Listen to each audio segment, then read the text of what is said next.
Okay, with me today is Karen Haid, and Karen is the author of a book, Basilicata, Authentic Italy. And here's the cover of the book. You can see it there. This is a wonderful book. We gave it a rave review in PRIMO magazine because Karen really goes into a lot of detail about the region of Basilicata. And, Karen, when I read the book, when I first read it, and then I was looking over it for our interview, the term off the beaten path kept on coming into my mind. And that's really, we visit areas, we like to go to a place that's off the beaten path. But here we have arguably a whole region of Italy that's, in essence, off the beaten path. You agree with that? Yes, I do. And it's partly why I called the book Basilicata, Authentic Italy, in that you really are off the beaten path from the main cities, from the big tourist places, and you really can have what they call an authentic experience. Of course, now the town of Matera is on the tourist track. So maybe it isn't quite as much as it would have been even 5 years ago, certainly 10 years ago. Matera has changed a lot, but it is definitely more of a remote region, and it is not one that tourists generally go to, except for now, Matera. Well, I was talking to you last go around, and you mentioned how there are no airports in Yes. Basilicata. That seems really interesting. Yes, well, it's a small region, and so the closest airports are in Naples to the north, or in Bari, in Puglia, to the west, the east, the right. Well, you make an analogy in the book that Basilicata is about the size of Connecticut. Yeah, between Connecticut and Delaware, just to give an idea. And but the amazing thing about it is that there is so much geographical diversity. It's something that you might not expect in such a small geographical area. There are very, very tall mountains, and you can ski in the winter, both downhill and cross country ski. 40, I think it's something like 47, 48% of the region is mountainous. And then another, let's say 45 or so percent is hills.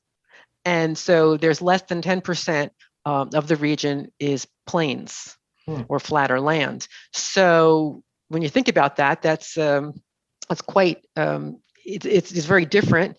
And there are two outlets on seas, which people also don't realize, because when you think of mountains, you think of landlocked somehow. But there are two roughly 20-mile outlets on seas.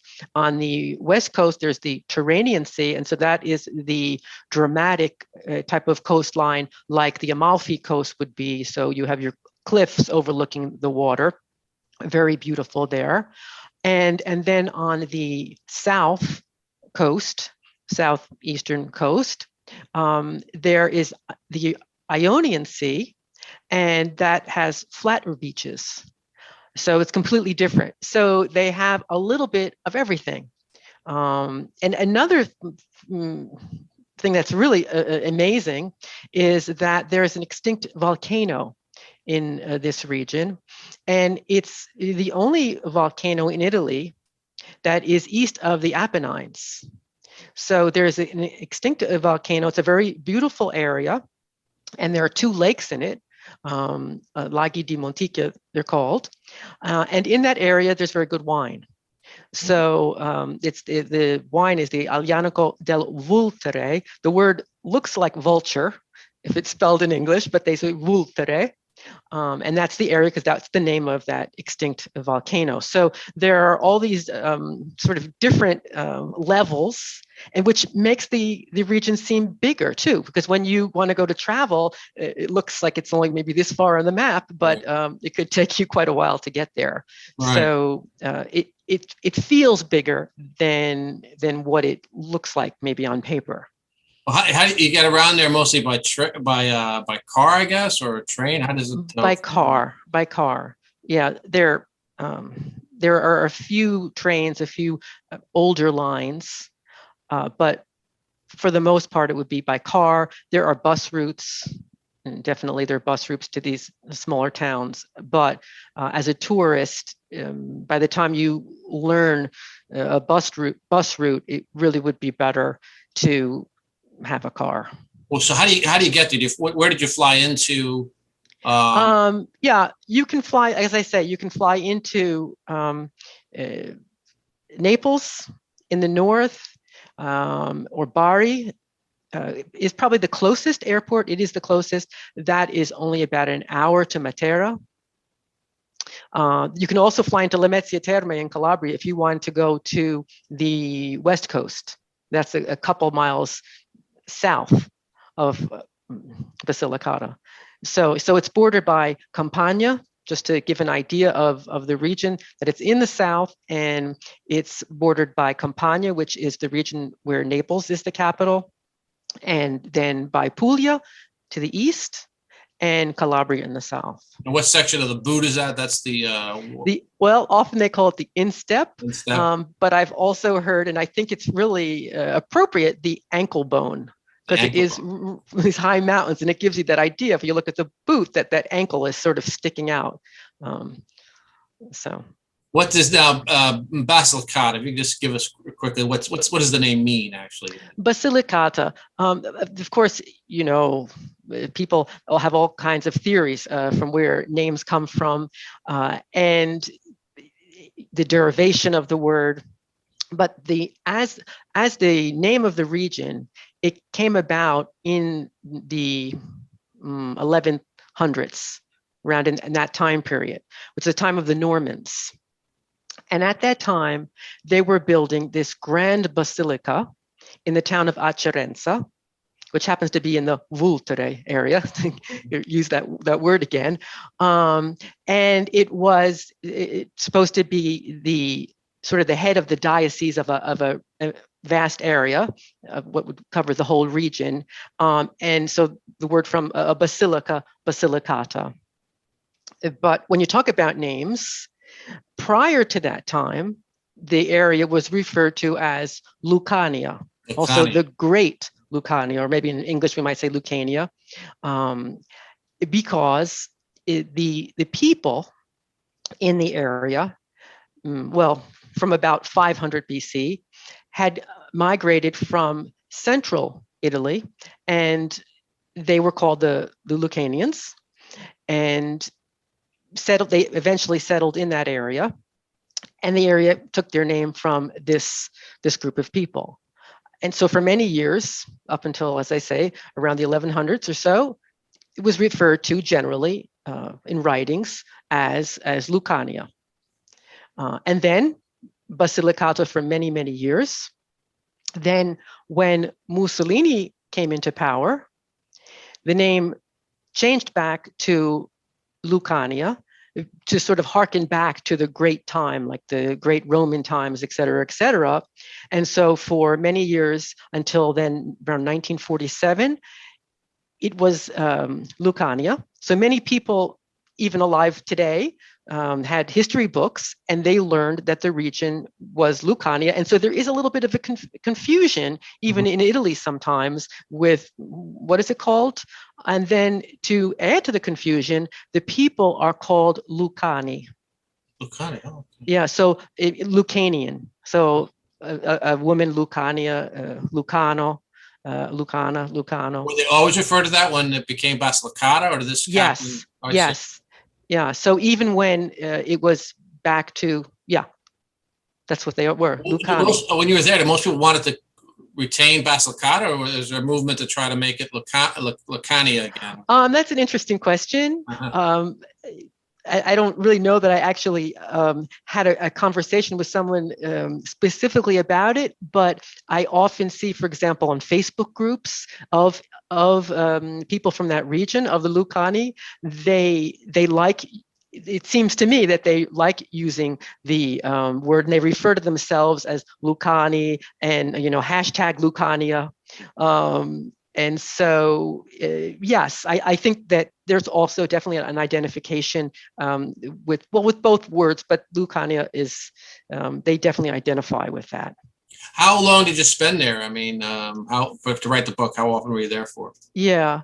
Well, I went back and forth, for maybe a month or a couple weeks. And so, but together, I would say somewhere maybe 3 to 4 months, something like that. And you had no problem with the language. Was there a dialect situation there at all? Or? Well, of course, all over Italy, right. Every area has their own dialect, their own individual language, and so anywhere you go is like that. But more and more, everyone speaks Italian, and even if you run into an older person who might not actually speak Italian, but they certainly watch TV, and so they understand you, but you might not always understand what they say back to you completely. You just have to sort of relax and say to yourself, I think it sounds like that. And usually you can understand the language. How many provinces are there in Basilicata? Yes. So in Basilicata, there are 2 provinces because it's not a big region. Mm-hmm. The province of Potenza, and the capital is the name of the region, Potenza, and Matera. Matera. And same thing, the capital is Matera. Now that seems to be the place to visit is Matera, and you spent a considerable time there. What was that like? Yeah. Well, Matera is really an incredible city, and there's a reason why it became so famous. It's when you first see it, it's sort of, your jaw drops because, and that's why it's been used in so many movies. Mel Gibson's Passion of the Christ, for example, and often when someone wants to evoke Jerusalem and ancient cities, that they will use Matera. So it's sort of this whitish stone. They call the Sassi di Matera because it was carved out of stone. So it's this white stone village that is built on a ravine, there's a canyon. So on the opposite side, there are some caves and some things, but really all of the construction is on the one side. And so it's just a really interesting place, very historical. And it also is a UNESCO World Heritage Site. It was awarded this honor because it was one of the oldest continuous cave, or actually the oldest continuous cave settlement, shall we call, where people lived more or less in the same place, in the same way, for thousands of years in the entire Mediterranean. So it's a very interesting place for many aspects. Now they were living there, right? Mm-hmm. And then the government, I guess they found it to be unsanitary or whatever at one point in time. Tell us about that. They displaced the people, they kicked them out, and then eventually I guess they came back because after they saw it as a popular tourist attraction or something to that effect, they brought everybody back. Yeah. Explain to that a little bit about what happened. Yeah. Well, the thing about Matera is that okay, so they found this stone that was obviously a place people wanted to live, and they found that they could carve it out. And what they did with the blocks that they carved out was they built on top of it. So a two-dimensional map really almost doesn't work for Matera because they build deep into the stone and also above. So maybe a street might be over somebody's house, or part of one person's might be digging deeper in this angle and that angle, and it's just a complete maze. And so the idea that people often think is everyone was living in this primitive manner in these caves. The caves, originally, there were monks who started using the caves as religious centers. There are some that are beautifully frescoed, early Christian churches. And then people started moving in, but they would live more above the caves and then perhaps use the cave area for their animals, for storage, et cetera, et cetera. But over time, it became crowded and there just wasn't any space to go. And people then started to live in places that weren't really meant for people, lots of humidity.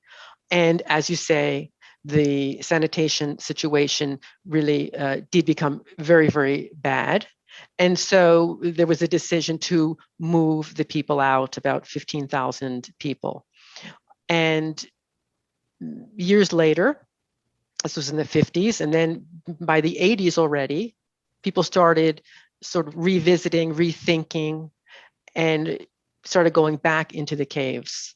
And eventually, within really a short time, when you think from the 50s until now, it has a complete turnaround. And just because they are so unique, they've become a very popular tourist attraction. Also, being so close to Puglia, so people often combine Puglia and they go to Matera, and they don't even probably know they're in a different region. Now, does Matera, are these actual residents who live there and work, or is this kind of basically you have these, as you refer to Masassi di Matera, these cave-like dwellings? Is that only for tourists? Do you see what I'm saying? No, it is mixed. Okay. And the original idea was that they were supposed to be used for people to live for their original purpose. Of course, in any kind of place that is like this, there becomes more and more demand for the tourist, but that's where the big money is. Right. How much rent would they be able to get for a place, and a tourist is willing to pay so much more money.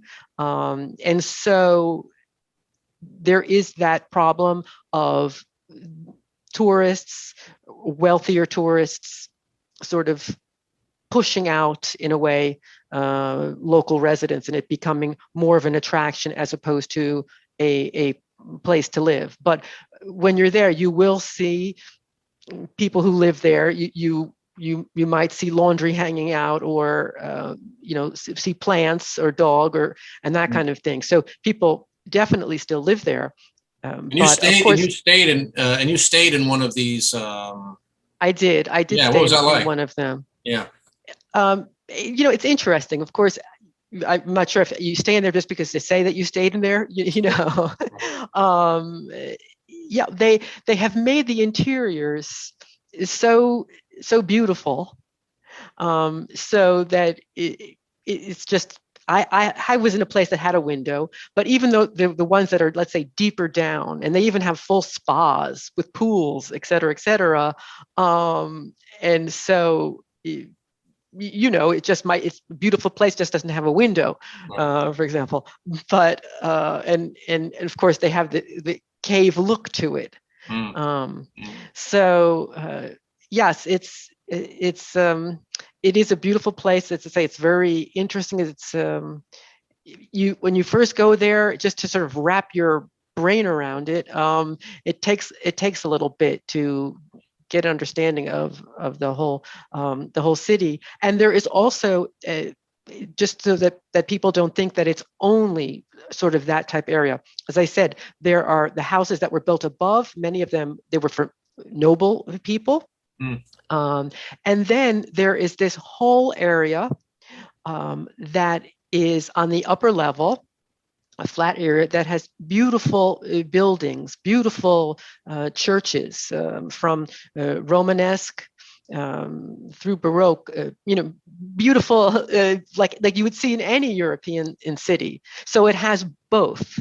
Really, it has this attraction, as if maybe you were in Turkey or something, and then these just kind of almost a standard European-looking city area also. Yeah, it sounds fascinating. We had an article about it, and the person's name Jesper Storgård Jensen. He writes Oh, for. right. Mm-hmm. Yeah, he visited that area intensely, and the photograph. He told me the photographs are very nice, beautiful photographs, but he told me it still didn't capture the whole essence of it all. Because, like you're saying, it's Right. almost like there's this dimensional aspect to it, where people Yes. live, in caves or whatever, and then there's other things around it. So it must be a very Mm-hmm. fascinating area. Yeah.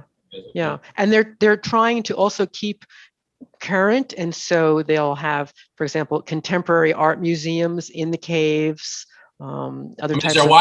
I mean, I guess they're called Sassy. The name is Sassy di Matera, right? Mm-hmm. Is there Wi-Fi inside? I'm just out of curiosity. Is there? I mean, Yes. all the modern conveniences that you can utilize. Yes. Yeah. Of course, you could be in some place where it might be difficult. Yeah, of course, right. Theoretically, there is definitely Wi-Fi in the Sassy. Whether in every cave situation, it can be pretty difficult. You go into the restaurant and you realize that no one can call you. Yeah. So, but theoretically. Well, speaking about the restaurant, you also mentioned that about the bread. I think there was like something that you ate there that was unique about the area. Also, the cuisine was unique. Yes, well, they're known for a special bread that looks like it almost has a crown on top. But when they make it, it's quite a large loaf. They put 3 slices in for the Trinity, and that gives it sort of this crown aspect. And so, that's neat. Yeah, it's neat. Well, you visited a lot of places all throughout the region, and you actually made a trek. Arguably the most famous inhabitant of Basilicata would have to be the author Carlo Levy, who Christ stopped at Eboli. And he was one of the first people you mentioned in your book. And he was sent into exile there. And you can give some background about him, but you actually made the trek to the actual towns where he spent some years there when Mussolini sent him into exile. Yes. Yes, I mean, now, of course, we, especially as Americans, we go to South Italy, and we can't wait to go to South Italy. But back during the fascist period in that time, in the 1920s, 30s, etc., people thought of some of these small towns as the end of the earth. And so Carlo Levy was sent to a couple towns. First, he was in the town of Grassano. And then he went to the town of Aliano, which in the book is Galliano, because he said that he wanted to do it as they pronounced their name locally. That apparently that's the way they pronounced the name when he was there. And he himself remarks in the book that he felt as though he may as well have been placed into someplace in China. It was so different, even though he was Italian, it was so different from the Italian that he had experienced in Torino. So, because it just seemed like it was just a different world for him, because of course he was of the wealthy class, and these were very poor people, and it was the countryside. So it's an interesting town to visit. It is in an area where they have what we would refer to in English as a badlands type area, eroded hills. They're called calanchi in Italian. And so all around this town, you see these eroded hills. It's a very beautiful, a little bit eerie also type landscape. But there are also beautiful banks of prickly pear cactus. So when they're in bloom, of course, that's always spectacular. And a lot of olive trees, because of course olive trees can survive in a drier environment. There are also fruit trees in the area, and they raised animals in that area. So it's very nice little town to visit, and it's interesting to see this place that has become so iconic. Yeah. Carlo Levy's, you can even visit where he lived, the little apartment that he rented, and he could rent a place of his means. So if there was a nicer place that was available, he probably would have rented it. This is just a simple, I can't remember exactly how many rooms, just a handful of rooms with a fireplace. They didn't have any furniture in it, but just so you could see, what his balcony was, and it was exactly as he described, the view from his balcony, and he could go up onto his roof, and you had a full 360 view of the area. Well, now with the title of the book, Christ Stopped at Eboli. Eboli is not in Basilicata; it was in Campania, right? And that's where it's in Campania. Yes, yeah. It's and as you say, I hadn't thought about it before. You knew that it was before Basilicata somewhere, but the first time before Matera, I had visited Matera, but when I went to visit, I actually arrived by train, and I was coming from the West Coast, and all of a sudden I saw the sign, next stop, Eboli. And so in my mind, I was like, oh, wait a minute, Christ stopped at Eboli. Should I get out? Right.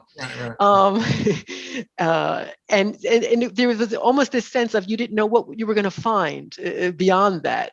So the idea was there's going to be a vast nothingness, with that kind of a title. And yet there was really a beautiful canyon, really a spectacular canyon right after that sign. And of course, there wasn't a train. Maybe there wasn't at that time. That's where things stopped, because it was difficult to build. So yeah. So Christ stopped at Eboli. Yeah, where is Eboli? That's very, very interesting. Yeah, it's just. Was it as bad as he describes it a very stark area, but was it as bad as he described? Nowadays, it must be improved, I'm assuming. So was it as bad as he said it was? Well, of course, yeah. The people were so much poorer, and he was also a medical doctor. And when he arrived, even though he was more interested in art, he realized that his services really were needed. The local doctor apparently wasn't up to the job, really. Yeah. And that is how he got to know the people so well, was that he was taking care of them. Did you feel as though you covered the entire region? I mean, I know that it's about the size of Connecticut, of course, but depending on the mountains and the hills, I mean, were you able to cover? Yes. Yeah. I mean, of course, you cannot go to every village. Right, most, when I would talk to the local people, they were surprised, all the places that I had visited, and many of them hadn't visited themselves. So, and yes, and I am, when we talk about the whole region and how people just want to visit Matera, I started doing tours in Calabria. And I decided to start a tour also in Basilicata, and I wanted to do, as you say, the whole region. And I tried to, and I will be concentrating as much on the area of Potenza as on Matera.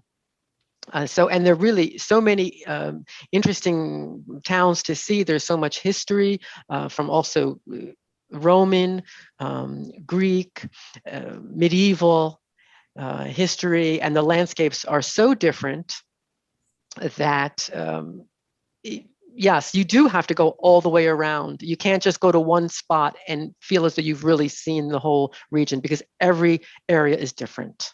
That's fascinating. Yeah, it must be just an amazing place, and like you describe it so vividly. You have so much research is included in the book, and you cover the territory so profoundly. And you're there, and you're also including the challenges you run into and just traveling to this obscure region. You mentioned about how sometimes things don't go the way you planned it, and you have to kind of adapt to it. So I think that was very interesting also. I think it was very helpful if people wanted to visit there. They could take this book and really get a good guide to Basilicata before they make the trip. Yes. Also, to know a little bit about the food, for example, the pepperone crusco. is the symbol, in a way, the culinary symbol of Basilicata. And that comes from the town of Senise in the Polino Mountains. And I talk a lot about food in my book. And that might, and someone might never have seen it before. Even Northern Italians might not have seen it before. And what it is it's a red pepper, not a bell pepper. It has a thin skin, and they dry it, and so you see it hanging from balconies all over the region. And they use it in cooking by flash frying it, just maybe a minute or less than a minute in olive oil. And they eat them whole, or they break them up. For example, might put them on top of pasta, just a simple aglio olio or aglio olio peperoncino, and in Basilicata, pepperoni cruschi, this dried fried pepper. It's right in Calabria where they have the chili peppers hanging on all the doors and stuff like that. Yes. Yeah, they also eat the pepperoni crusco in northern Calabria. How about that? Because they share the Polino Mountains between Basilicata and Calabria. Well, you mentioned a lot of things about the people there and how a lot of people are leaving the region. They've been leaving the region for some time because I guess it's so hard to make a living there. I don't run into too many people from Basilicata, but they will come up once in a while. I'm talking to a reader of PRIMO. They will mention that their family did come from Basilicata. But as you mentioned, it's still for some reason, it's able to retain a population, but a lot of people still will leave from this area. Yes, well, all of southern Italy, the population, they tend to either go to northern Italy for jobs or to another country. There are about 500,000 people in Basilicata, so that's also why it's not as big as a lot of the regions. It's a smaller region, so you're not going to meet as many people. But some people might not even know that their family came from Basilicata. Let's say the boat left from Naples or the boat left from Bari. They might not even know where they really came from. That's interesting. So yeah. That's very interesting. Yeah, well, it's a fascinating book, and just real quick, the photograph here. You took that photograph, right? I did. And that wasn't a church, was it, or what was it, a graveyard? No, it was a wall that was around a castle. Oh, I see.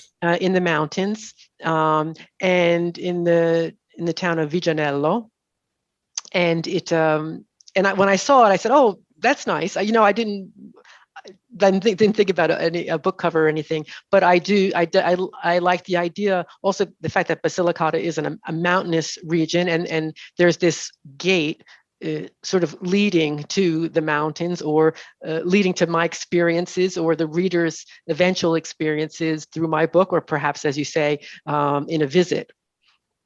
That's great. Well, this is the book, Basilicata, an authentic Italy, and it's a wonderful book because it really captures the essence of what remains a very obscure and remote region. But when you read this book, it'll cover a lot of the territory there. And so, yeah, and you also provide tours, and you provide a lot of other things. So I think that's very, very, very helpful. And I think people will, after reading the book and perhaps going on your tours, will really get to see this unique area of Italy. Yeah, because especially now when people don't want crowded places, it's also really nice to be in a place where, as I say, except for Matera, you don't run into other Americans. That's really, so you're really immersed in the Italian culture. That's really what you want. Yeah. So that's what it is. Basilicata, authentic Italy. A thumbs up. We gave it a rave review in PRIMO, and it's an excellent book. And I'll have links included for where to purchase the book, but also your tours and other things as well. Yeah. Thank you. You're welcome. Well, thank you very much. Absolutely. Nice talking to you. Yeah, and you have to share photographs with us and everything else the next time when you go there with your tours. Please be sure to send us some of the unique sites that maybe some people haven't seen or whatever, because then we'll get back and we can talk to you again about it. Right. Okay. Yeah. Also, I have an extensive blog. It's mostly about Calabria because that's how I started. But there are a handful of posts also about Basilicata. So if somebody is specifically interested in Basilicata, there are a handful of blogs, and of course, with time, there'll be more. Well, thank you very much. That's great. And we're running out of you. time right now, but thank you very Okay. much. We'll definitely have to have you back. Okay, thank you. Thanks, Karen. Bye-bye. Okay, bye-bye.